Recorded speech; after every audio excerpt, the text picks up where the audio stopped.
chacun peut contrôler. Je regarde aussi. Alors.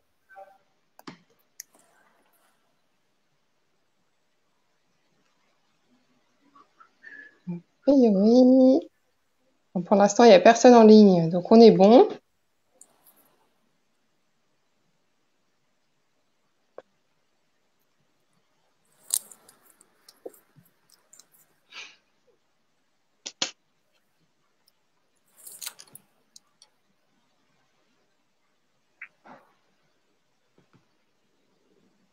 Ok. Est-ce que vous voyez? Ouais, on est en ligne. C'est parti. Super. Bonjour. Donc aujourd'hui, nous accueillons Vinciane. Salut Vinciane. Bonjour. Praticienne en hypnose spirituelle de régression. Donc nous sommes très heureux de t'accueillir. Premier événement à tous les trois. Salut Christophe. Bonjour. Bonjour Cynthia. Et bonjour Vinciane. Bonjour à tous les deux, bonjour à tout le monde. Bonjour à tous. Donc avant que tu nous expliques un peu en quoi consiste l'hypnose spirituelle de régression, je vais t'expliquer comment nous nous sommes rencontrés. Donc comme moi, tu as participé à la TCH. Donc la transcommunication hypnotique, un concept élaboré par Jean-Jacques Charbonnier, donc qui consiste à contacter nos défunts sous hypnose. Voilà, donc toi tu avais participé à Grenoble, je crois, et Clermont-Ferrand, c'est ça? Oui, de TCH, oui. Ok, voilà. Donc suite à ça, tu as fait partie du groupe des expérienceurs, le groupe des TCHistes. C'est ça. Et vu que tu es de Lyon, nous nous sommes rencontrés. Donc, on est enfin arrivé à se rencontrer le 10 janvier. Date importante pour toi, n'est-ce pas? Exactement. Tu peux nous dire? Alors, le 10 janvier, en fait, c'est l'anniversaire de décès de ma maman. Donc, ça faisait 3 ans, en fait, qu'elle était partie ce jour-là. Et ce qui était le plus surprenant, en fait, en termes de synchronicité, c'est que finalement, tu m'as dit, allez, on se voit le vendredi après les vacances scolaires. Et en fait, le vendredi, je trouvais que c'était le 10 janvier. Exactement. Donc, voilà, très beau signe pour moi. Et puis, belle rencontre entre toutes les deux. Hein. Voilà. Exactement. Comme une petite retrouvaille, on dirait, hein, n'est-ce pas? C'est ça. T'as l'impression qu'on s'était finalement vu que pour la première fois, c'était une évidence. Ouais. Très rapide, pas assez de temps pour parler, mais bon, c'est pas grave. On a tout le temps du monde maintenant. Du coup, comment on en est venu aujourd'hui à parler de l'hypnose de régression? En fait, tu as proposé généreusement sur le groupe des expérienceurs la possibilité de vivre cette expérience. Donc, du coup, tu as fait combien de séances alors? Alors là, j'ai fait 10 séances effectuées avec donc du coup les expérienceurs et j'en ai en totalité 25 en fait parce qu'il y en a qui sont encore au stade de la préparation et aux écoutes des audios. Voilà. D'accord. Ah, fabuleux. Et du coup, ça nous a emmené à ce que Christophe teste l'expérience samedi. C'est pour ça qu'on est là en fait. Donc, on en saura plus tout à l'heure sur son expérience, car même moi, je suis encore pas au courant. Donc, je vais être comme tous les gens derrière leur écran à connaître l'expérience que tu as vécue. Donc, écoute, Vinciane, je te laisse nous expliquer un peu en quoi consiste l'hypnose de régression, parce que moi-même, je ne connais pas, j'ai jamais participé, à part la semaine dernière où j'ai testé un live avec Bernard Werber. Voilà, assez curieux, on va dire. Donc, j'ai hâte de savoir ce qui s'est passé pour Christophe. Et j'ai hâte aussi que Christophe nous raconte parce que ça a été plutôt surprenant. Du coup, en fait, l'hypnose spirituelle de régression, c'est une méthode en fait qui permet l'exploration des vies antérieures et ou de l'entrevie. Alors, qu'est-ce que c'est l'entrevie? Parce que c'est une question qui tout de suite arrive. L'entrevie, en fait, c'est la dimension dans laquelle on se retrouve entre deux incarnations. C'est le moment où en fait on fait le débriefing de la vie qu'on vient de vivre, donc la vie antérieure, et aussi là où on pose les objectifs de la vie qu'on va vivre après. C'est là aussi où on peut rencontrer des défunts, où on peut rencontrer des guides, des êtres de lumière. Voilà, donc ça, c'est vraiment qu'est-ce que l'hypnose spirituelle, c'est vraiment basé là-dessus. Le but étant vraiment de se rendre en fait à la problématique du sujet, à la source de la problématique du sujet de la personne, du sujet qui se présente devant le praticien. Et du coup, en général, les problématiques se trouvent dans la vie antérieure. Donc, on commence par une exploration de la vie antérieure où la personne rapporte vraiment tout ce qu'elle voit, toutes les perceptions. C'est pas forcément visuel, mais ça peut être auditif, ça peut être olfactif. Voilà. Et on a pu le voir avec Christophe. Finalement, il y a beaucoup de choses qui peuvent arriver, même pour les gens qui sont très rationnels ou qui pensent être très rationnels au départ. Voilà. Ok, donc c'est une hypnose qui s'adresse à tout le monde. Exactement. Alors, ce qui est important aussi à dire, c'est que c'est une méthode qui a été initiée et explorée par des médecins à la base, par notamment Brian Weiss et Michael Newton, qui sont des médecins, donc psychiatres pour Brian Weiss et hypnothérapeute pour Michael Newton. Voilà, et puis maintenant en France, donc exploité aussi par le docteur Jean-Jacques Charbonnier. Super, merci pour tous ces renseignements, Vinciane. On en sait un peu plus. Maintenant, Christophe, l'explorateur de l'au-delà, de la galaxie, de tout. Quelle idée, quelle motivation pour toi d'avoir testé cette hypnose en fait? Aussi étrange que ça puisse paraître au départ, ce qui m'a tenté dans l'expérience de régression hypnotique, c'est d'abord le phénomène OVNI. Alors pourquoi? Parce qu'il y a quelques années, je m'étais intéressé aux travaux du psychiatre John Mack, qui mettait sous hypnose de régression des gens qui disaient avoir été enlevés. Il pouvait comme ça distinguer les gens qui avaient vraiment vécu quelque chose et ceux qui n'avaient rien vécu du tout. Après, quelques années plus tard, il y a Stéphane Elix qui est arrivé avec son bouquin Si j'étais quelqu'un d'autre, où lui, il avait vécu une vie antérieure, mais pas avec l'hypnose, plutôt avec une expérience, on va dire, chamanique. Et puis, ça s'est fait à base de rencontres. Une première rencontre, je suis obligé de le dire, c'est Cindy. Cindy, elle a vécu quelque chose sous hypnose, ce qui a attisé ma curiosité.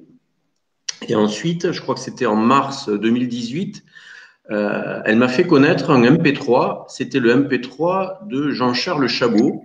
Elle m'a dit. Je ne sais pas s'il est là d'ailleurs. Alors, s'il est là, Jean-Charles, bonjour. Je crois qu'il est là. Il met hello les amis. Donc, super. Donc, il est là.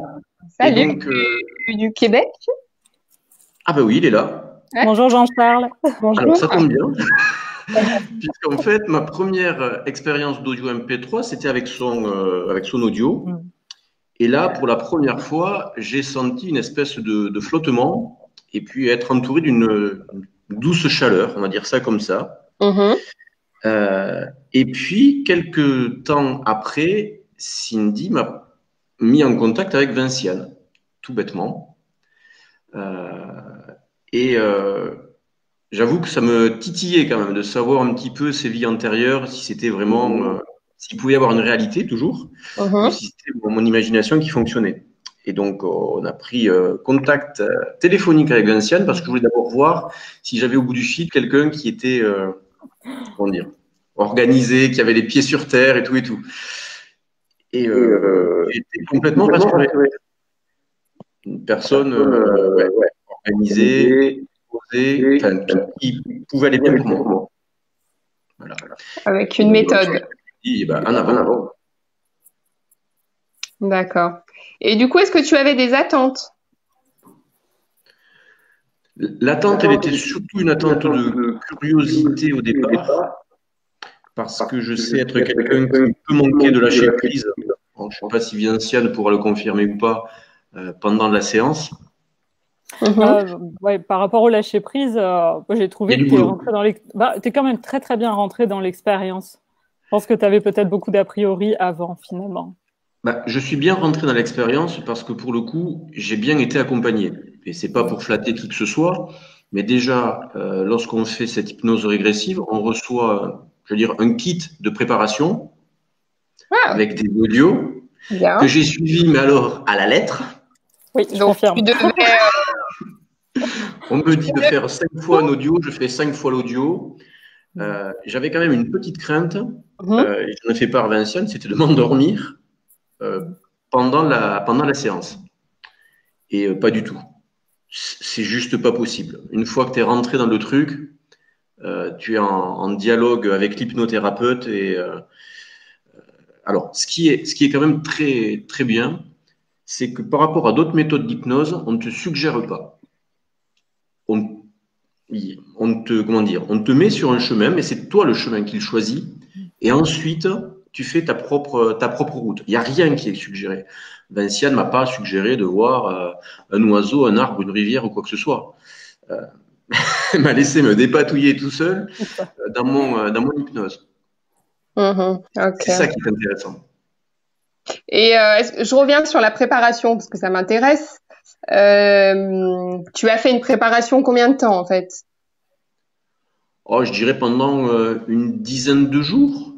Le temps de faire. Alors, il y a la première préparation, il faut écouter 5 fois l'audio, me semble-t-il. C'est ça. Et ensuite. Pour lâcher prise, c'est quoi en fait? Oui. Ok. Comme une méditation. Ouais. Et ensuite, il y a un second audio. C'est ça, Vinciane, hein? Tu m'arrêtes si je me trompe. Oui, je te laisse. Mais c'est bon. Le contenu du second audio, j'avoue que je ne m'en souviens pas. Ah si, c'est pour visualiser. C'est pour t'aider à visualiser. Voilà. Et donc là, il n'y a pas de. Tu peux le faire autant de fois que tu veux. Enfin, dès que tu arrives à faire l'exercice, c'est bon, tu peux te jeter. Donc je me suis jeté. En fait, c'est vraiment pour aider à découvrir les sensations de l'état hypnotique. Parce que souvent, les sujets ont tendance à se faire une idée de ce que ça peut être, ou ont vraiment l'impression qu'il va y avoir une image qui arrive devant leurs yeux, mais c'est pas forcément comme ça que ça se passe. Et les audios, c'est vrai que ça aide énormément pour ça. Alors, ce qui est vraiment bien dans cette méthode, en tout cas pour quelqu'un comme moi, qui est plutôt rationnel et organisé, c'est qu'on sent vraiment qu'il y a des étapes, qu'on n'est pas balancé comme ça dans le flou, dans la nature, et qu'en face, c'est vraiment bordé. Alors, je m'étais quand même un peu renseigné sur les travaux de Jean-Charles Chabot avant, pour voir un petit peu ce qu'il faisait. Et quand j'ai vu qu'il avait une expérience j'allais pas dire de décennies, mais pas loin, en matière d'hypnose, j'ai été complètement séduit par cette approche qui était assez carrée. Et puis, en toute liberté, on navigue avec l'hypnothérapeute. À aucun moment tu as eu peur? Comme je te disais, ma crainte au départ, c'est de m'endormir. C'était la seule crainte. Ouais, mais parce que je m'étais endormi pendant les préparations. D'accord. D'ailleurs, je l'avais dit à Vinciane, je lui avais dit, tu sais, j'arrive pas à aller jusqu'au bout, je m'endors. Il m'a dit, mais t'inquiète pas, c'est normal. Bon. Okay. Oui, mais je veux dire la peur. Enfin, moi, à part l'avoir fait avec un MP3, je l'ai encore pas testé. J'ai encore cette petite crainte, tu vois. On m'a proposé à plusieurs reprises. Finalement, j'ai peur d'aller voir ce qui se passe dans le passé. Donc, c'est pour ça que je te demande si toi, tu avais peur. Alors, voilà. Je sais que lorsqu'on a rédigé La vie là-haut aussi, tu sais bien que j'ai mis quelques mois avant de tenter la TCH. Oui. Tu m'as assez poussé avec ça, en te disant que j'étais pas forcément prêt. Mais j'avais pas de crainte particulière. Et là, après le premier contact téléphonique avec Vinciane, franchement, mais je me sentais en totale sécurité. Je me disais, bon, de toute façon, il peut rien se passer de grave. Après, si je peux me permettre, avec la méthode de Jean-Charles, en fait, c'est vraiment basé sur la bienveillance. C'est-à-dire que tout ce qui va se présenter est pour vraiment le bien-être global de la personne. Et là-dessus, il y a pas mal de fusibles aussi de sécurité durant l'induction. Donc, j'imagine que ça aide aussi le sujet, en fait, à se sentir complètement en sécurité durant la séance. Ok. Donc, avant que tu nous racontes ta séance, je vais juste prendre une minute pour peut-être saluer un peu les personnes qu'on connaît. Donc, Marie-Zoé est présente. Coucou Marie. Donc, je regarde à gauche parce que je suis avec l'ordi et le téléphone. C'est un peu suspecté. Sabrina, coucou. Patricia. Donc, merci à tous d'être là. Je vois peut-être pas tout le monde. En tout cas, bonjour Hilda. Je vois des praticiens de l'ILHS. Merci. Voilà, tu dois connaître d'autres personnes. Donc, il y a 27 personnes. En tout cas, merci. Voilà, je découvre comme vous. Je vais découvrir comme vous la séance de Christophe. Donc, Christophe, eh ben, écoute. Alors, ce que je te propose quand même, Cindy, c'est qu'à certains moments, tu m'interrompes. Bien sûr. Pour pas que je fasse un monologue de 5 minutes, parce que je peux le faire. Hein. T'inquiète pas, quand ça va me paraître bizarre, je vais intervenir. Alors, comment dire? Cette séance, pour moi, je l'ai vécue finalement. Alors, Vinciane peut aussi intervenir. J'ai pas de problème à être coupé. Hein. J'ai vécu moi quatre moments. Il y a eu un premier moment, c'était au tout début, dans la phase plutôt de relaxation, où là j'ai été dans des sensations physiques et visuelles. Alors des sensations de basculement en avant, en arrière, des visions de bulles, de surface d'eau. Alors je sais, ça part dans tous les sens, mais c'est parti comme ça. Ça, c'était le premier état. Ensuite, un deuxième plan où je me suis vu planer au-dessus d'une espèce de chemin de terre. Je dirais un petit peu pourquoi après. Un troisième moment où je me suis vu, mais plutôt plaqué au chemin. Et en dernier ressort, dans la dernière phase, j'étais plutôt au-dessus d'une planète. Alors, est-ce que c'était la Terre ou autre? Voilà. Il y a eu ces 4 grands moments-là. Donc, au début de la séance, la première visualisation que j'ai eue, c'était un aigle. Alors, ne me demandez pas pourquoi. C'était un aigle avec une grosse tête. C'était sur ma gauche et je voyais son œil, un énorme, qui me regardait. Alors, je sais que lors de la TCH, c'était pas un aigle que j'avais vu, c'était un serpent. Donc là, je reste pour le coup très dans le côté animal. Mais c'est la première vision. Ensuite, on est resté très, très aquatique pendant un long moment, avec des surfaces d'eau qui semblaient être éclairées par la lune, et puis des espèces de bulles qui pétillaient dans l'eau.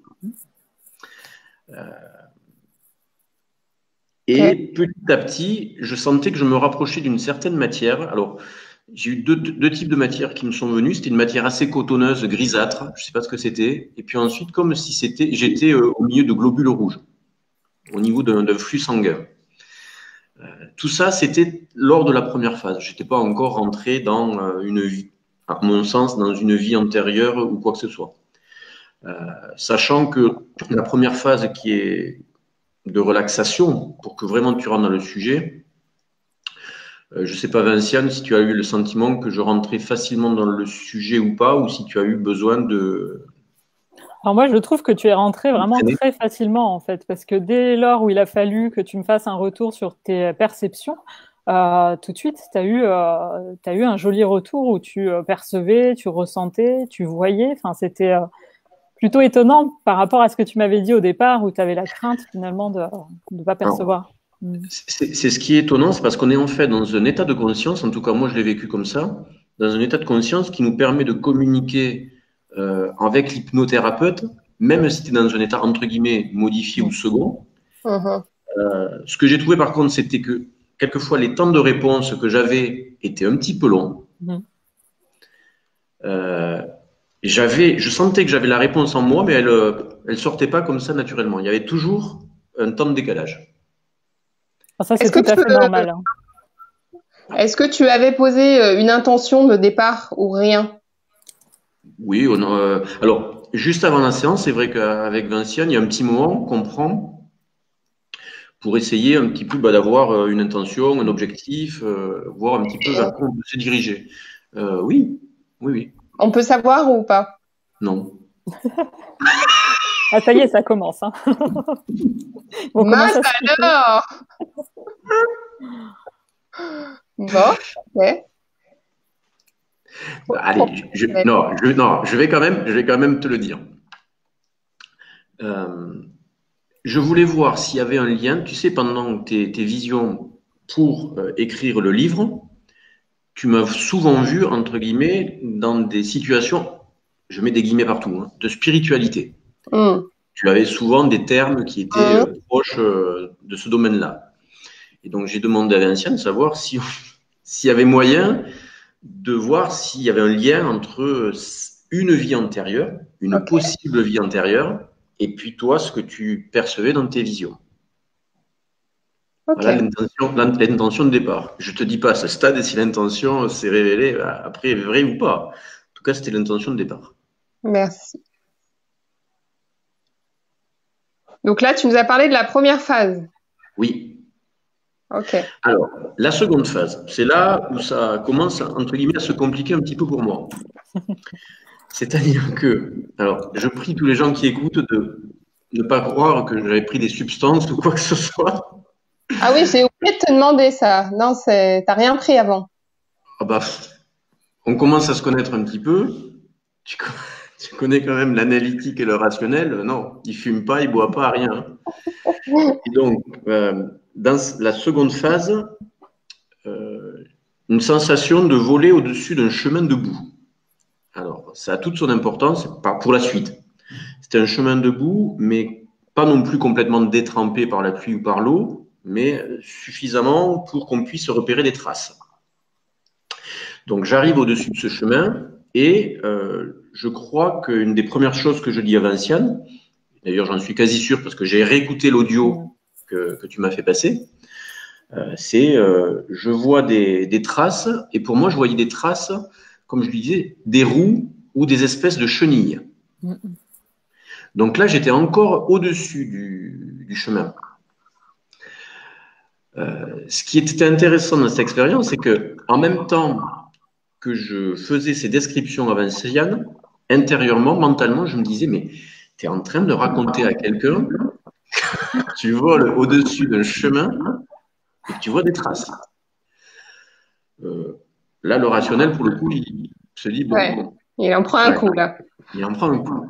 Surtout que, donc, je suis sur mon chemin et là, je vois une espèce de gros nuage de poussière dans les tons de marron arriver sur moi à une vitesse assez rapide. Et puis, je vois au loin des sortes de buissons et comme des formes qui semblent courir. Et alors là, c'est assez flou. Une fois, je me retrouve au-dessus du chemin. D'autres fois, je me retrouve à l'intérieur des buissons. Ça a l'air d'être une situation quand même assez chaotique. Et après cette phase-là, bam, je me retrouve le visage collé au sol. Collé au sol, avec... Alors là, c'était assez bizarre comme sensation. J'avais la sensation d'être au-dessus du corps qui était collé au sol, mais que je ne voyais pas en entier. Je voyais en fait que le haut du corps, je ne voyais pas le bas. Donc d'être au-dessus du corps et puis d'être en même temps ce corps-là. Je ne sais pas si je suis clair dans cette explication. Voilà, au-dessus et en même temps je suis celui qui est par terre. Et là, je suis posé sur le côté gauche et je vois que j'ai le côté gauche qui est complètement brûlé. C'est-à-dire ce côté-là qui est noir. Brûlé, noir. Et tu n'as pas de sensation de douleur? Non. Alors, j'ai eu 2 fois la sensation de douleur pendant l'expérience. Et on en a parlé avec Vinciane. Une douleur ici au niveau gauche. Et je lui ai dit, mais tu sais, quand je suis en situation de stress, je ressens ces douleurs-là. Et je sais que Cindy, on avait déjà eu cette conversation ensemble. Et donc, je me retrouve avec ma face collée au sol. Et mon front ne touche pas par terre parce que j'ai la sensation d'avoir une espèce de casque sur la tête qui m'empêche d'avoir le front complètement dans la boue. Et là, je suis collé au sol. Je ne bouge pas. Je ne bouge pas du tout. Tu n'arrives pas à te relever. Ça, non. Non. Et alors, moi, j'ai la sensation que pendant la séance, plusieurs fois avec Vinciane, elle me dit, mais qu'est-ce que tu vois autour? Je dis rien. Je vois le chemin. Je suis complètement dans la terre. Ce que je peux dire, en tout cas, quand j'étais au niveau pas encore collé au sol, mais un peu au-dessus, c'est que c'était une route au milieu de champs. Sur la droite, il y avait une espèce de sous-bois et sur la gauche, plutôt des champs. Et que cette route avait vu passer des véhicules, ou à roues, ou à chenilles. Et la sensation que j'avais, même si je ne les ai pas vus passer, ces véhicules, c'est que je connaissais ces véhicules. Ah ouais. Je connaissais ces véhicules et ça, c'est aussi un scoop pour Oui, Vinciane. tu vois ça, tu ne me l'as pas dit ça. Je te l'ai pas dit, c'est parce que c'est revenu le lendemain. D'accord. J'ai dessiné le type de véhicule qui me semble, alors sans les avoir vus, mais je savais que c'était ce véhicule-là qui passait sur ce chemin.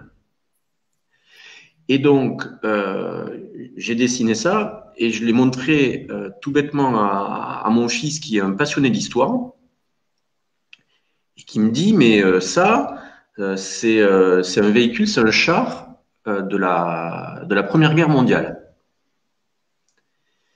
Et il me dit, mais même ce char-là, il a été, la France a commencé à le construire en 1916.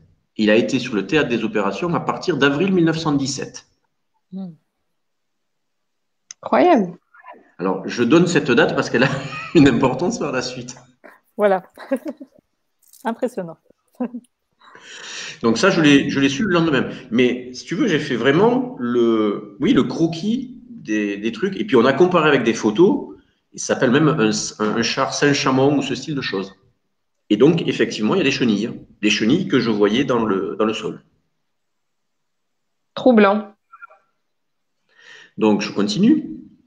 Je suis complètement au sol. Vinciane essaie tant bien que mal de me relever. Rien ne se passe.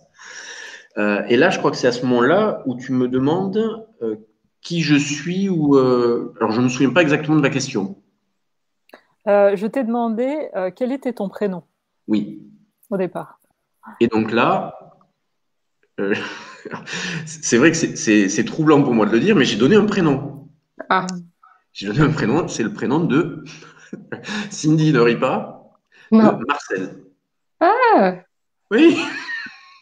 Étonnant. Alors, bon, je donne le prénom de Marcel. Et puis, Vinciane continue à me questionner pour savoir s'il y avait autre chose après Marcel, pour le coup. Et je lui ai donné un nom. Et je lui ai donné... Là, j'ai eu longtemps avant de répondre, parce que c'était intéressant à vivre. J'avais un nom dans la tête. Je trouvais... Alors, je ne veux pas être, comment dire, désobligeant par rapport aux personnes qui pourraient éventuellement porter ce nom-là. Mais je trouvais le truc tellement ridicule que je me dis non, tu peux pas lui dire ça. Il doit y avoir un autre nom. Mais rien ne venait en tête. Et donc là, le nom que je lui ai donné, c'était Griffard. Marcel Griffard. Griffard. Griffard. Par contre, je me souviens, pendant cette hypnose-là, avoir eu un moment d'hésitation pendant, alors je ne saurais pas dire si pendant quelques secondes ou autre, mais entre Griffard et Riffard. Mais après, en réécoutant l'audio, c'est vrai que je t'épelle le nom et je te l'épelle en disant G-R-I-F-F-A-R-D.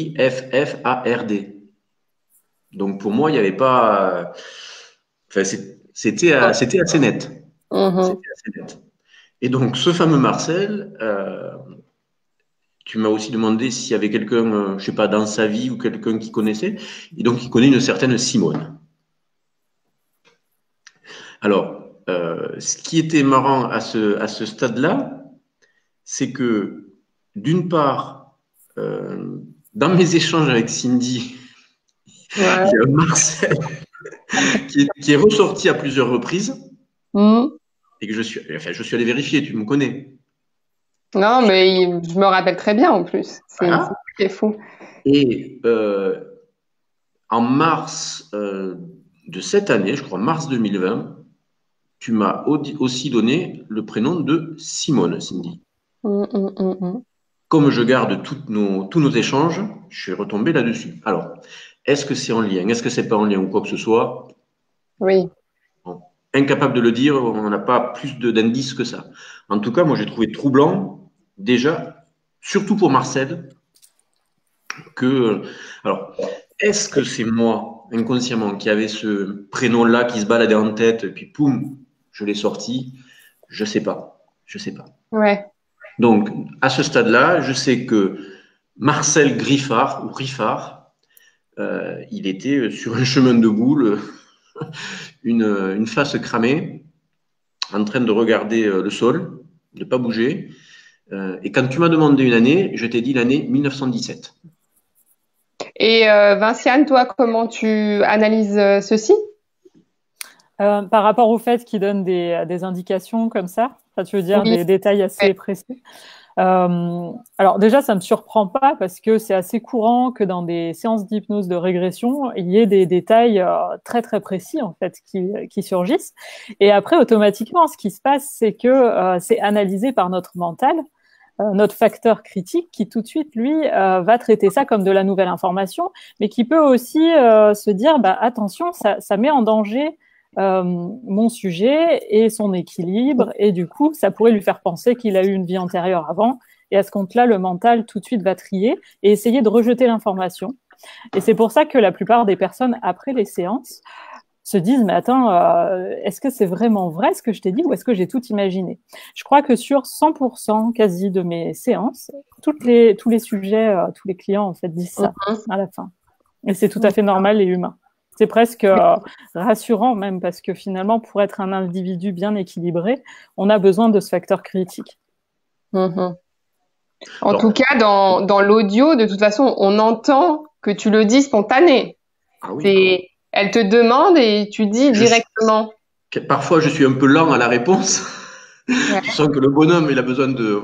Mais oui, après, j'ai donné des détails en disant, il y avait la ville, où je t'ai donné la ville de Melun, alors, dans laquelle je n'ai jamais mis les pieds. Et puis, franchement, Melun, si je dois citer une ville, c'est pas la première qui me vient à l'esprit, hein, sans être désagréable avec les habitants de cette ville.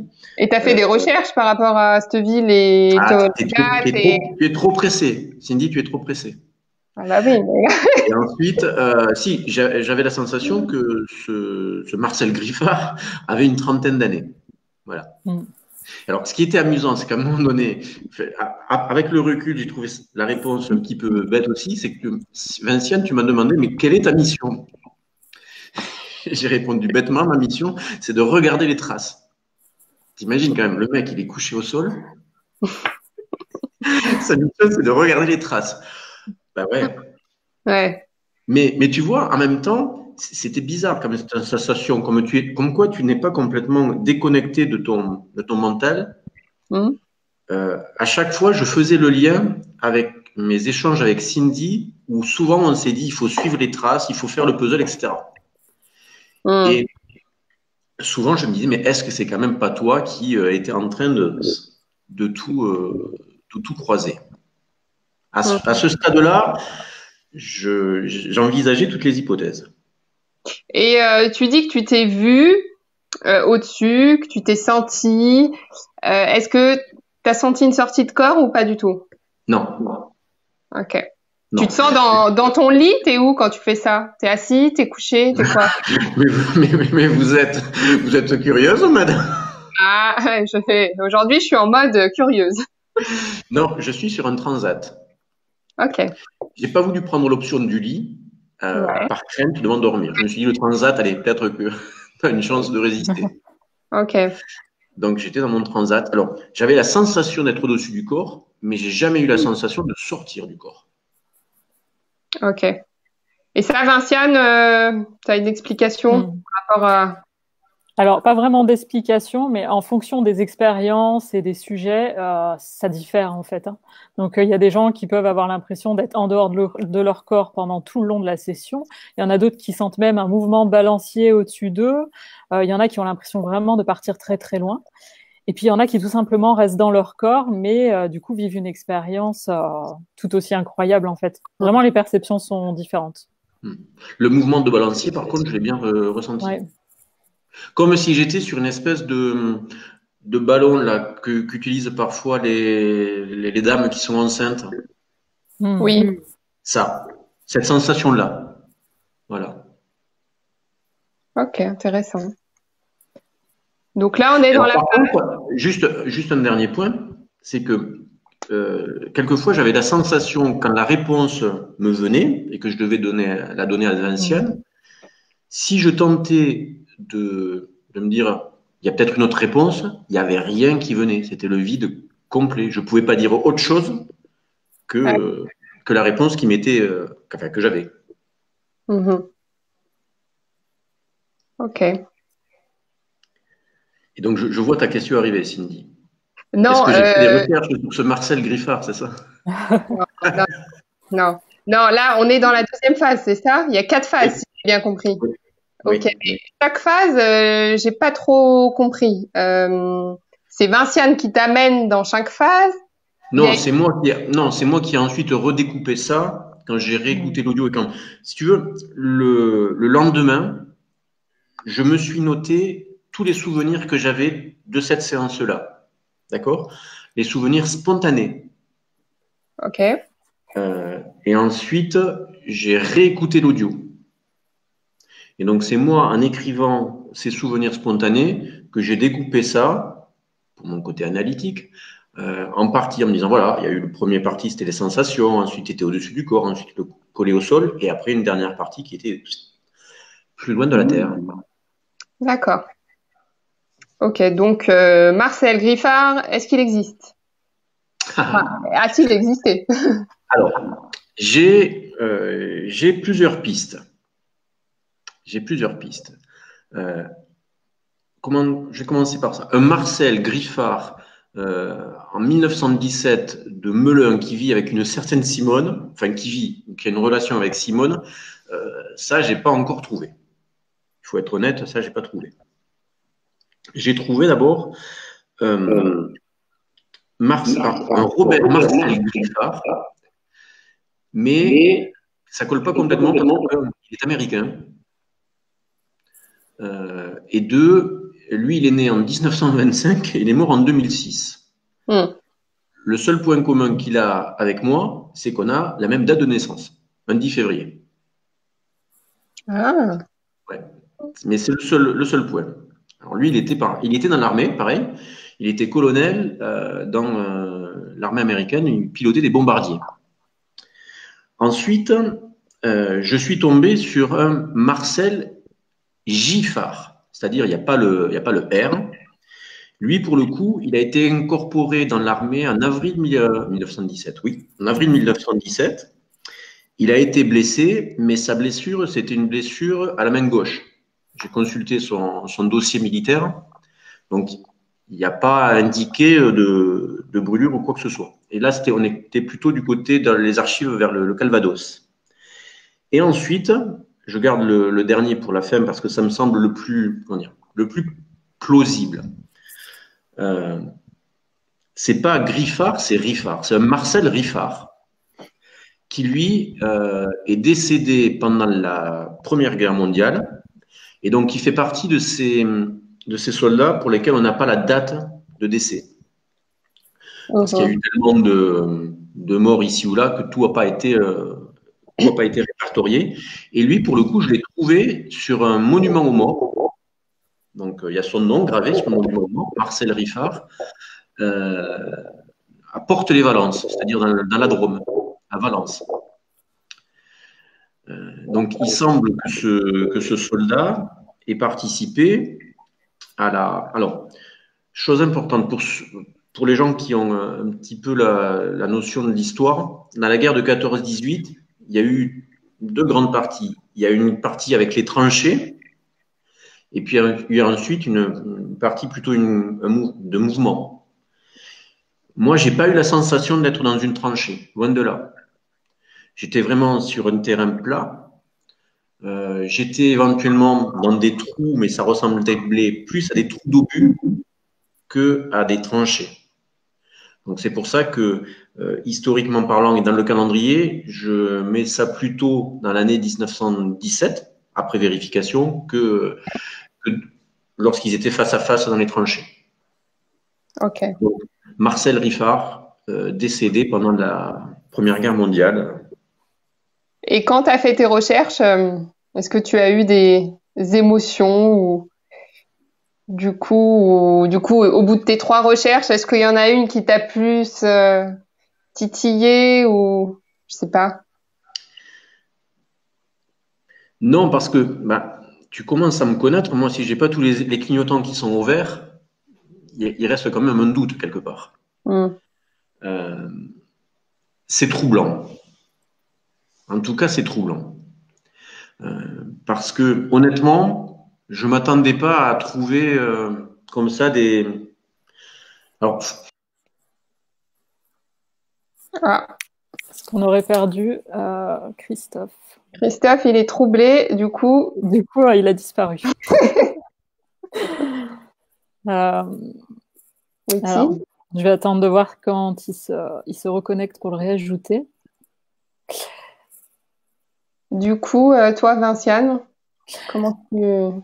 Eh ben, oui, par rapport à ce côté troublant, enfin, sincèrement, Voilà. je peux comprendre parce que, bon, Christophe, je le connais très peu. Moi, j'ai échangé une petite heure avec lui avant notre séance et j'ai bien compris que c'était quelqu'un de très rationnel, qui avait Mhm. besoin de s'appuyer sur des faits. Et franchement, je le comprends parce que j'ai aussi cette partie de moi qui est aussi très rationnelle.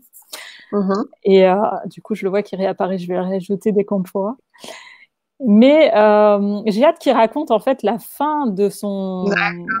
Ouais, parce qu'il y a eu vraiment quelque chose, je pense, à la fin de sa séance qui l'a troublé et qui l'a repoussé dans ses retranchements. Donc c'est le moment du suspense, mais j'espère qu'il va en parler. Attendez, hop, show in a stream. Normalement, il va réapparaître Eh dans oh, tout de suite. t'es trop Hello. troublé. Voilà. T'es allé pleurer? voilà, ce sont les deux Lyonnaises qui me troublent. Ah là là. Euh, donc, pour le coup, voilà, Marcel Riffard ou Griffard. D'accord. Ok. Bon, Intéressant quand en même. attendant ta disparition, du coup, Christophe, je me suis permis de dire que à J'ai la fin de ta, entendu, j'ai entendu. ouais, à la fin de ta séance, il s'était passé quand même quelque chose d'assez incroyable pour quelqu'un de très rationnel, du coup. Alors, je te laisse Alors, continuer si, voilà. j'espère qu'on parle de la même chose. Ouais, je pense que oui. C'est à la toute fin. Toute fin, oui. C'est quand on va commencer à explorer l'aspect des guides, c'est ça? Voilà, c'est ça. Voilà. Voilà. Donc, C'était la petite minute suspense. après avoir vécu mon historique sur le champ de bataille, euh, Vinciane m'a posé la question, alors je crois que la question c'est, est-ce que tu trouves approprié de faire appel à ton guide, c'est ça? Mhm. Alors, c'était d'abord la conscience supérieure. Tu sais, Oui. on a fait appel à ta conscience supérieure. Finalement, après, on a débriefé là-dessus. Je crois que ça ne t'avait pas du tout parlé, ce terme-là, malgré l'explication du départ. Oui. Et après, voilà, donc, je te laisse, si tu veux, je te Et laisse. donc, pour le coup, Vinciane me demande si je suis prêt à faire appel à mon guide pour essayer de comprendre, pour répondre aux questions qui m'aideraient à comprendre la vie antérieure, c'est ça? C'est ça. C'est Hmm. ça. Et donc là, il y a un certain temps qui s'écoule et la réponse est non, c'est trop tôt. Hmm. Et alors, le plus troublant, c'est que moi, Vinciane me l'a dit pendant le débriefing, puis après j'ai couru pour écouter l'audio pour savoir si c'est vrai. Mais quand je dis ça, ma voix, elle change. Mhm. C'est pas du Oula. tout la voix, c'est pas du tout la voix que j'ai eue pendant tout le reste de l'audio. Alors, je me suis permis de te le dire parce que finalement, tu m'as dit, je me suis sentie forcée de le dire. Donc là, voilà, je m'étais Et permis de te donc, dire, bah, c'est une voix beaucoup plus caverneuse qui sort hmm. et qui dit non, c'est trop tôt. Et alors là, j'avoue que mon orgueil masculin en a pris un coup parce que je m'entendais dire c'est trop tôt. J'avais une partie de moi qui était quand même un petit peu vexée. Disant comment ça, c'est trop tôt? Ça veut dire que le bonhomme, il n'est pas prêt. Voilà. Voilà. Et là, ça, j'étais pas prêt à l'admettre, effectivement. On n'est pas étonné. Donc, t'as perdu ton accent toulousain pendant 10 secondes. Ah, mais en plus, deux fois, je crois que le trop tôt est revenu deux fois. Deux fois, tu m'as posé la question. Hmm. En fait, je voulais être sûre d'avoir bien compris. Ah, mais Donc, je oui, t'ai fait oui, répéter, au cas où. ouais. Et donc, il y a quelqu'un, quelque part, qui m'a dit non, garçon, t'es pas prêt. Hmm. Hmm. Donc là, il a été, entre guillemets, forcé d'admettre que quelqu'un d'extérieur lui a imposé un message que lui-même a dû verbaliser. Mhm. Mais il n'y avait pas d'autres mots qui pouvaient sortir. C'était Mm. trop tôt, c'était pas autre chose. Il y avait pas, je ne pouvais pas disserter autour de ça.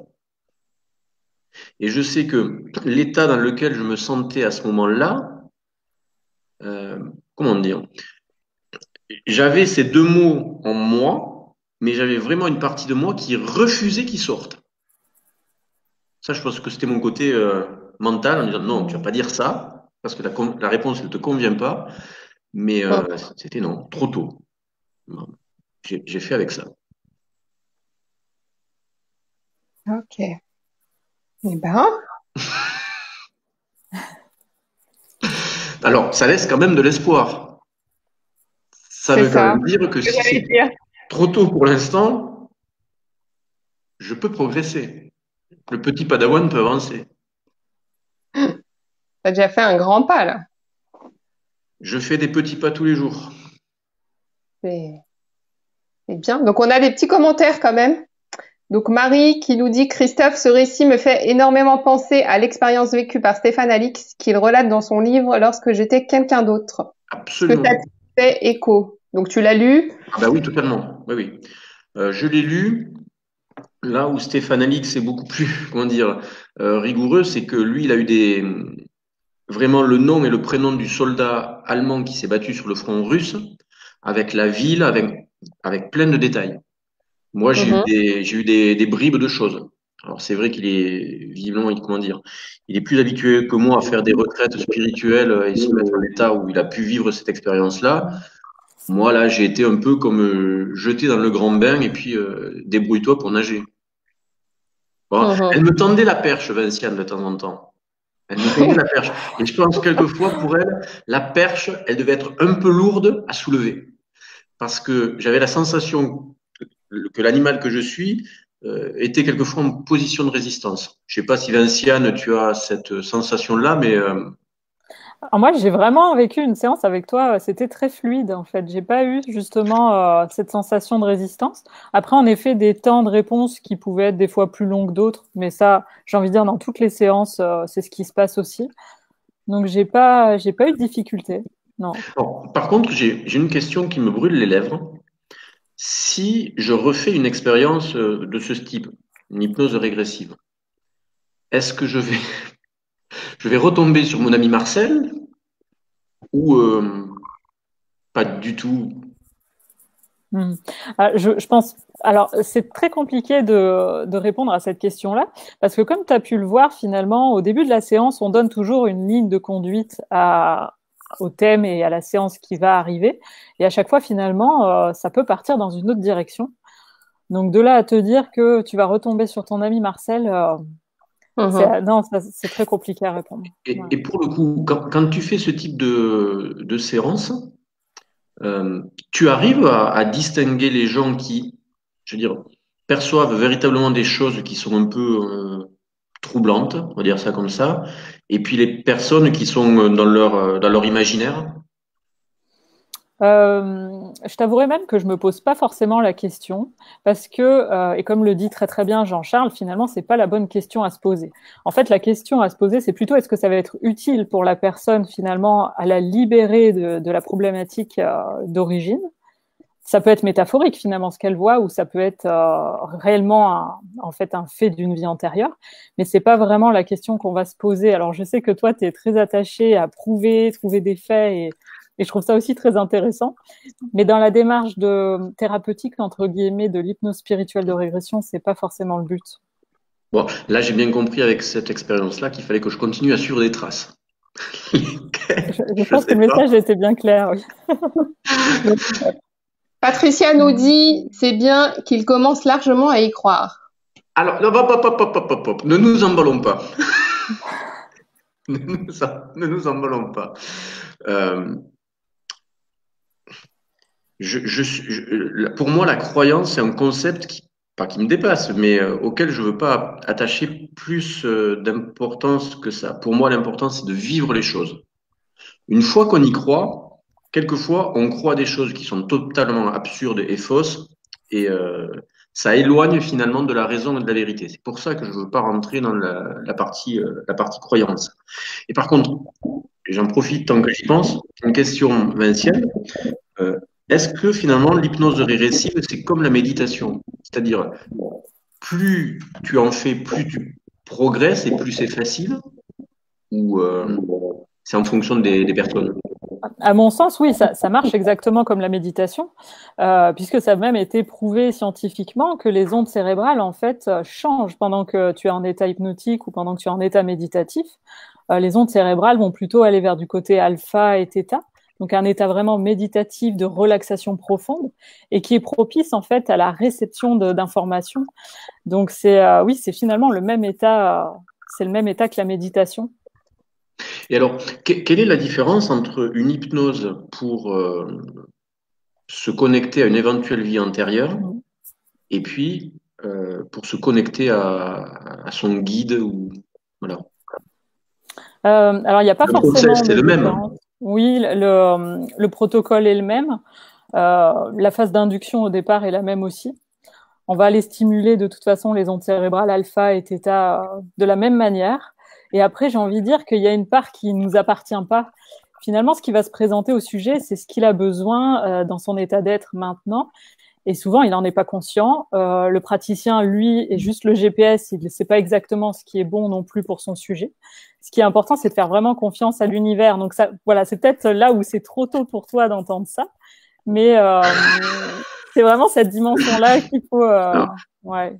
Moi, j'ai fait confiance à mon GPS, mais quelquefois, j'ai trouvé le GPS, mais avec le recul, quand tu analyses un petit peu ça, Ouais. t'étais un petit peu le GPS est rusé. Il est assez rusé pour te faire lâcher prise à certains moments. Et avant même de commencer la séance d'hypnose. Alors explique, du coup. Alors, juste avant qu'on commence, avant que tu me demandes de m'allonger, de fermer les yeux et tout, tu m'as demandé de regarder 3 objets.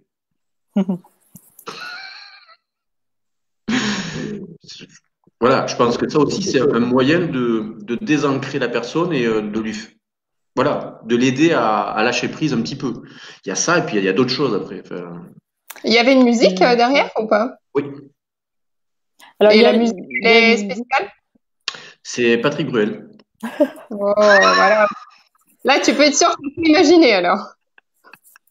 Non, c'est une musique qui est fournie du coup par l'IHS pendant la formation et qui est sur une fréquence bien particulière qui du coup permet aussi de stimuler tout ce qui est Voilà. onde cérébrale alpha. Et du coup, la technique de visualiser 3 points et surtout de faire l'effort de s'en souvenir, c'est un collègue à moi, Damien, du coup, qui a suivi la formation aussi avec Jean-Charles, qui m'a donné cette technique il y a peu de temps et qui permet finalement de faire lâcher le mental au plus coriace d'entre eux. Il y a ça, et puis ensuite, il y a un jouet qui est arrivé par là. Oui. Là Ouais. aussi, c'est pour, hop, C'est-à-dire? Vas-y, je te laisse expliquer. elle m'a demandé de décrire un jouet que j'avais lorsque j'étais forcément enfant. Et, C'est trop mignon. Alors, c'est quoi? C'était Goldorak. Ah oui. Et alors, Goldorak, en fait, je visualisais sa tête, mais un énorme. Tu vois, Cindy, toi, tu as vu des têtes aussi, un énorme lors de séances d'hypnose. Ben, moi, c'était pas à qui nous pensons, mais c'était Goldorak. Donc, Incroyable. Je voyais ses cornes jaunes, enfin tout. Mais j'arrivais pas à voir le corps en entier. Et du coup, vu que c'est un jouet d'enfance, t'as un sentiment qui arrive, non? Ah ben absolument.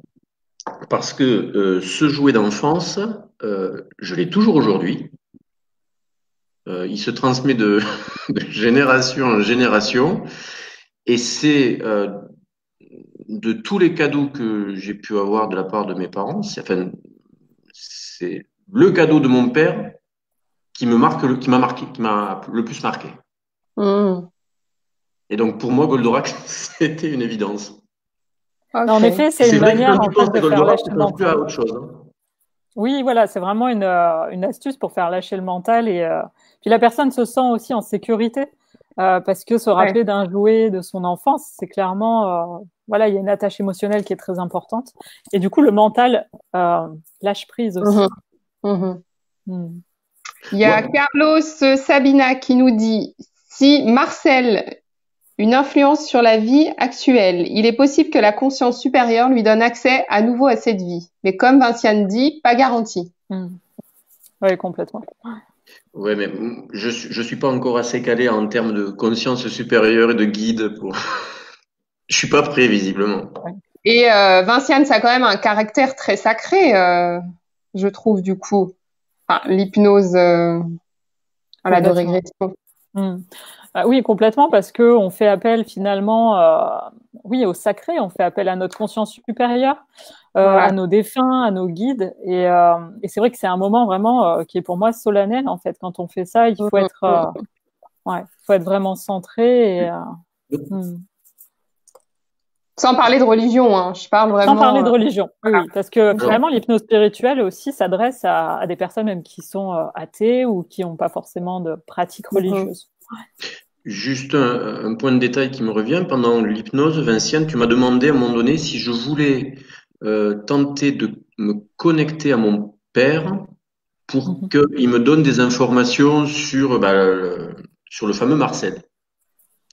Et à ce moment-là, le dialogue intérieur que j'avais était le suivant. C'était de me dire, c'est pas possible que mon père puisse me donner des infos sur ce fameux Marcel parce que chronologiquement, il a vécu après.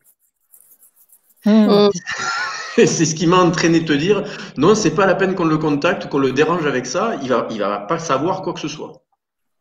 Alors, j'avoue que c'était encore une manière d'essayer de faire baisser ton mental, puisque j'avais l'impression que la connexion avec la conscience supérieure n'était pas possible, avec les guides non plus.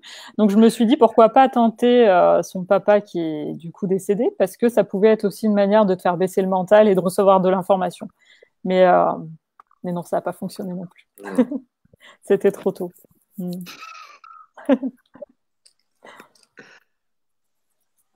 Ok. Je regarde les questions. Il y a des questions en fait qui, ouais, je peux pas remonter le fil, donc je suis embêtée pour les personnes avant qui avaient posé les questions.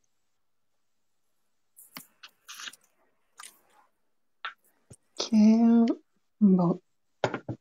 Donc du coup, comment tu t'es retrouvée après cette séance? Parce que vous l'avez faite le soir en plus. Ah bah j'ai mal dormi. Ouais. Ça t'a interpellé? Non, j'ai pas mal dormi en repensant à la séance, hein. Mais ça a parce qu'il y a eu une continuité dans les rêves du coup. Une nuit assez agitée. Non, il n'y a pas eu de continuité. Non. Il n'y a pas eu une continuité. Il y a une personne, une amie à moi qui s'est présentée dans un rêve. Une personne dont on a fait état dans le livre samedi. La dame aux plumes sur la tête. Ah, ok. Et avec la sensation qu'elle me prenait dans ses bras. Et vraiment, je l'ai bien ressenti. Ah. D'accord. Mais après, il n'y a pas eu de lien. Je ne me suis pas retrouvé en train de courir sur le chemin. Voilà. Ouais, il faut savoir qu'après une séance d'hypnose, comme celle qu'on a fait, en fait, l'état hypnotique continue encore pendant 5 à 6 heures derrière. Donc, c'est vrai que là, c'est particulier parce que les séances, je les fais de 21h à 23h à peu près. On termine en général vers 23h30. Donc, c'est très proche, en fait, de l'endormissement. Donc, voilà, soit ça se prolonge. En tout cas, moi, me concernant, je recommande vivement de tenter l'expérience. Qu'on soit spirituel, rationnel ou quoi que ce soit. Alors, vous pouvez y aller, mais alors, en toute tranquillité. Il y a zéro danger. Et intellectuellement, émotionnellement, c'est une expérience sympathique à vivre. Enfin, pour moi, il est inconcevable de parler de choses qu'on ne tente pas. J'aurais pu très bien dire, de toute façon, sous hypnose, on sait très bien qu'on peut faire reconstruire aux gens des souvenirs qui n'existent pas. C'est les fameux les faux souvenirs. Il y a des tas d'expériences qui ont été menées où on prend des gens, ils ont des souvenirs, on leur intègre sous hypnose des petits détails, et ensuite ils sont persuadés que la situation a eu lieu, a été vécue, et ils n'en démordront pas. Et donc, lorsqu'on s'intéresse à l'hypnose régressive, il faut le tenter pour pouvoir ensuite avoir un avis dessus. Moi, aujourd'hui, je peux avoir un premier avis, parce que je compte pas m'arrêter là, euh, en disant, ouais, il y a des trucs. Il y a des trucs. Il faut vraiment creuser le sujet parce que lorsqu'on est en état de modifié de conscience, il semble qu'on ait accès à des informations qu'on Ouais, c'est peut capter comme ça au quotidien. Mais allez-y avec Vinciane, les yeux fermés. Merci. Franchement, vous ne serez pas déçus. Merci à toi, Christophe. Donc détester. Ah oui. Voilà. Non, mais moi, sérieusement, c'est vrai que j'appréhendais. C'était plus un sentiment de peur, en fait. Et c'est rassurant d'entendre que, voilà, que ça se passe bien, que tu peux avoir accès à ce genre de choses incroyables, finalement. Moi, mon petit regret, il est juste au niveau du guide spirituel. Hein. Ouais, c'est vrai. Peut-être Ah ouais. que, oui. Mais c'est vrai que dans tous les cas, ça sera que du positif ou dans un cadre bienveillant pour te faire avancer. Il n'y aura pas de... Enfin, ou en tout cas, s'il y a quelque chose que tu parais comme étant négatif, c'est qu'il y a une signification à pourquoi ça se présente devant toi. Alors, ce qui me pose, alors je vais être tout à fait franc, ce qui me pose, comment dire, question, qui m'interroge, dans ce style de remontée par rapport à Marcel Riffard ou Griffard, c'est le fait que je me dis finalement c'est quand même un contemporain. C'est quelqu'un qui fait partie du XXe siècle et moi, j'ai forcément un jour ou l'autre vu des noms de personnes de la Première Guerre mondiale, j'ai eu des connaissances là-dessus. Ça aurait été une époque bien antérieure, style le Moyen Âge avec Godefroy le Hardy ou je ne sais qui, ça aurait été encore plus probant. Alors, est-ce qu'après on descend étage par étage disons que si on reste dans une époque contemporaine à laquelle tu as pu avoir accès par des connaissances personnelles, il y a toujours ce truc de te dire, ouais, mais bon. Ouais, mais du coup, en termes de sensations, quand même, voilà, je pense qu'il faut se fier aussi à qu'est-ce qu'on a ressenti, Alors, les sensations, là, il n'y a pas photo. C'est vrai que les réponses, quand elle posait les questions, boum, je les prenais et j'avais beau me dire, tu vas donner une autre réponse. Non, il n'y a rien d'autre qui sortait. Ça, c'est le premier Voilà. point. Et ensuite, le second point qui a été bluffant, c'est le trottoir avec une autre voix que la mienne. Mhm. Et suite à ça, ça s'est arrêté net C'est-à-dire? avec le guide. Ah oui? Alors après, ce que j'ai fait, c'est quand même, j'ai demandé si en fait il y avait autre chose à percevoir aujourd'hui, s'il y avait d'autres réponses entre guillemets qu'on pouvait capter. Et là, il m'a répondu non, c'est fini. Ouais. Et là, c'est pareil, il me semble que tu m'as dit hop, la ça tisane t'a au lit. interpellé, quoi. Ça t'avait interpellé parce que tu n'avais pas finalement envie, tu étais un petit peu frustré, il me semble, Christophe, dans ce qu'on avait vu à la fin. Ouais, c'est ça. Ouais. D'accord, donc tu es en colère contre ton guide. Oh. Je saurais le lui rappeler.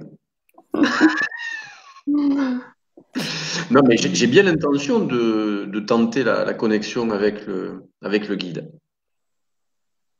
Mais, alors en termes de logistique, je le dis aussi pour Vinciane parce que je sais que j'ai eu pas ce souci, mais en tout cas ce truc-là. J'avais l'ordinateur qui était à côté de moi. Donc forcément, l'écran de l'ordinateur, ça envoie toujours un petit peu de lumière. Ça peut s'avérer gênant. Je sais que la prochaine expérience, je mettrai un masque. Ah bah oui, t'as fait la TCH quand même. Le truc tout bête. Faut mettre le masque. Oui, j'ai fait la TCH. Mais j'ai vécu bien plus de choses là Oui. en individuel. Oui, mais là, n'est pas la question. C'est que tu connaissais le masque. Oui, mais j'étais dans une pièce complètement sombre, toute lumière éteinte, et j'ai pas pensé que la lumière de l'écran pouvait être également perturbée. Mais il vaut mieux un masque. Pour ceux qui veulent le faire, prévoyez le masque. Donc, au jour d'aujourd'hui, tu conseillerais l'expérience à qui que ce soit. Oui, sachant que les gens vraiment qui partent, je veux dire, complètement obtus et avec tous les a priori du monde, ils ont quand même des risques de rester collés à leur transat, à leur lit ou à leur chaise. Je pense quand même il faut quand même avoir une bonne dose de confiance dans l'hypnothérapeute pour se laisser. Alors, j'aime pas le mot guider parce qu'en fait, on n'est pas guidé. On fait sa route. Et puis, là, pour le coup, Vinciane était là pour me dire, pour essayer de enfin, me faire préciser certaines choses. Mais l'initiative, c'est moi qui l'avais. J'allais là où je voulais. Et à la fin, quand je me suis éloigné un petit peu d'une espèce de planète que j'associais à la Terre, mais est-ce que c'était la Terre ou autre chose, je ne sais pas. Je voyais la courbure d'une planète avec une Terre qui était absolument brûlée partout, partout, partout, partout, et qui était, je ressentais la matière comme si c'était de la lave solidifiée. Donc, m'éloigner de la planète, et je voyais au fur et à mesure tout le sol qui était recouvert de lave noire, mais dure, solidifiée. Et ça, c'était la 4e phase, après avoir laissé et Marcel, et le guide, et la conscience supérieure, parce que de moi, enfin, tout. Et la planète, comment tu l'as vue, cette planète? Ça te paraissait être la Terre ou pas? La sensation que ce soit la Terre, oui, parce que c'est la seule que je connais. Mais s'il y a une partie de la Terre qui devient comme ça, ils ont quand même eu un sacré souci avec les volcans. Parce que c'était vraiment, ouais, c'était, enfin, vallonné au sol, c'était vraiment recouvert avec de la lave dure. Et il y avait encore quelques, comment dire, quelques coulées de lave ici ou là. C'était assez perturbant à voir. En tout cas, cette sensation de brûler, je l'ai eu même depuis le chant de Marcel, hein. Ce côté brûlé de visage. Et j'ai fini finalement sur une terre brûlée. Il y a eu un fil conducteur pour le coup. Mais j'ai pas vu d'animaux, de choses comme ça. Non. Ah non, non, non. Il n'y avait plus rien. La lave recouvrait tout. Tu imagines une planète et tu imagines une croûte qui entoure la planète. Et cette croûte-là, c'est de la lave solidifiée. D'accord. Et il n'y avait pas la moindre vie, hein. Non, non, non. Je pense que je suis arrivé là, mais après la vie. Plus rien. Ah ouais. C'est perturbant quand même, non? Tout dépend quel est ton degré, j'allais dire, pas de croyance, mais le regard que tu poses là-dessus. Et t'avais pas vu un film bizarre avant? Non. Non, non, non. Non, non, non. Moi, Vinciane, elle me donne un protocole, je suis le protocole et puis j'essaie de me mettre dans toutes les conditions possibles et imaginables pour bien passer la séance. Et je vais même donner un scoop. Pendant la journée donc, qui a précédé l'hypnose du soir, j'ai tout fait pour n'être perturbé par aucune contrariété ou quoi que ce soit. Je voulais arriver dans une zénitude absolue en me disant, il faut y aller. Voilà. Calme et détendu. Voilà, calme et détendu. Donc ce jour-là, j'ai évité d'avoir des contacts avec Cindy ou. Voilà.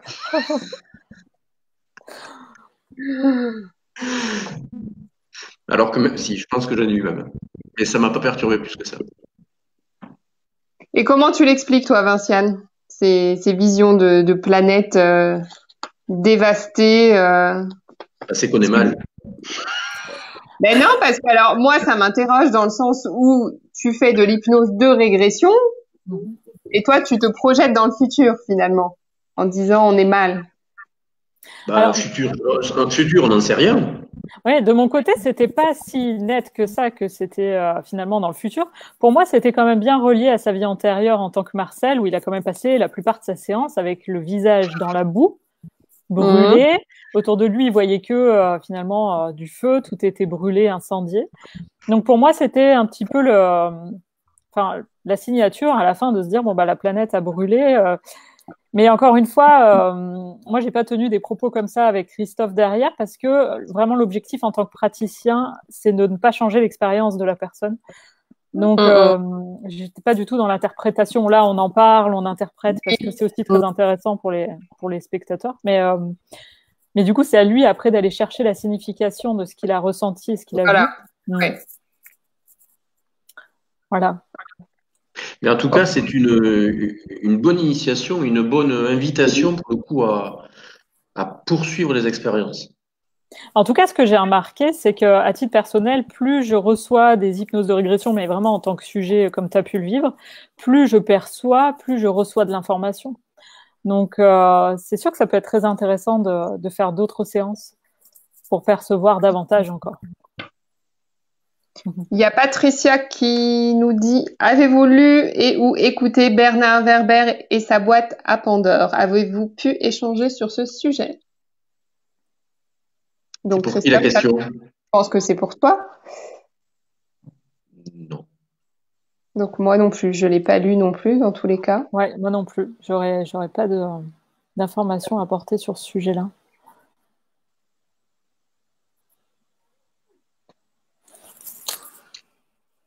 Ok, ben, très intéressant. De mon côté, je J'ai bien t'écoute. compris, toi tu vas y passer, Cindy. Ben, on n'en a pas parlé avec Vincent. Alors, tu me rassures sur... c'est vrai que moi, j'aime bien me préparer. Je sais que je suis une sportive, donc suivre, on va dire, un petit entraînement de préparation avant pour arriver le jour J, on va dire, de toute façon sans attente, hein, parce qu'on ne sait pas qu'est-ce qui va se passer. Néanmoins, j'ai cette petite peur qui est partie. Donc ouais, je pense que Avec plaisir, en tout cas. c'est gentil. Et qu'est-ce que ça change entre le fait de faire par téléphone ou en live, en direct? Tu veux dire avec avec la caméra ou sans caméra? Quoi, je veux dire, non, le fait d'être à En côté de tout. présentiel, ouais. Voilà, en présentiel. Finalement, je me rends compte que ça change pas grand-chose parce que depuis le confinement, automatiquement, toutes mes séances se font à distance. Okay. Et l'induction se passe toujours très très bien. C'est vrai que ce qu'il faut impérativement, c'est une bonne connexion Internet. Le mieux, c'est des écouteurs avec un micro comme ça pour que je puisse vraiment entendre ce que dit le client, parce que c'est toujours des fois un petit peu compliqué dans le sens où on parle toujours plus doucement quand on est en état d'hypnose. Mais ça se passe super bien et je vois pas du tout de différence entre du présentiel ou une séance à distance. D'accord, donc intéressant. Ouais. Et en termes de durée, est-ce que tes séances varient en fait? C'est en fonction de la personne que tu as en face. Si par exemple lui, son guide lui avait permis de dire plus de choses, d'avoir accès à d'autres détails, ça aurait pu peut-être durer plus longtemps. Ah ouais, complètement. Oui. En fait, il n'y a pas réellement. C'est très compliqué de poser un temps déjà parce qu'il y a un temps de débriefing entre guillemets avant la séance qui peut durer une demi-heure, trois quarts d'heure, une heure des fois, parce que les gens ont vraiment le besoin de poser les choses. Et la séance d'hypnose en elle-même peut durer de 1h30 à 2h30, des fois plus, mais c'est quand même plus rare. Mais entre 1h30 et 2h30 à peu près. D'accord. Et t'as des gens qui, excuse-moi de t'interrompre, qui sont émus, qui pleurent au téléphone. Oui, il y a vraiment des belles émotions qui surgissent de ces séances-là. Ça peut être aussi des émotions qui peuvent être compliquées à gérer sur le coup parce que du coup, ça peut surprendre aussi. Et c'est là où le rôle du praticien est très important pour pouvoir sécuriser la personne, pour pouvoir vraiment qu'elle vive en fait ça en toute sécurité. Donc, mais c'est toujours très touchant, surtout qu'il y a beaucoup de contacts défunts qui se passent durant mes séances. Et il y a cet aspect derrière où la personne vraiment retrouve un apaisement, une sérénité. Donc, c'est toujours des expériences très touchantes. Et plus il y a de sujets, finalement, plus il y a d'expériences différentes aussi. Et du coup, j'ai eu une expérience récemment avec un sujet qui avait vécu des EMI, donc des expériences de mort imminente il y a quelques années. Et elle m'a quand même dit que ça ressemblait aux perceptions qu'elle avait eues pendant les EMI, en fait, l'état d'hypnose pendant la séance. Ah oui, donc intéressant. Ah ouais. D'accord. Et donc, ils peuvent retrouver cet amour inconditionnel si fabuleux. Exactement. Ouais, c'est ce qu'elle m'a dit. De toucher du doigt en fait, ce qu'elle a perçu pendant cette EMI. Ouais. D'accord. Super. Et tu accompagnes tes patients, clients, je ne sais pas comment tu les appelles. Je veux dire les deux, moi. Voilà. Par la suite, il y a quand même un suivi Parce que je pense que c'est des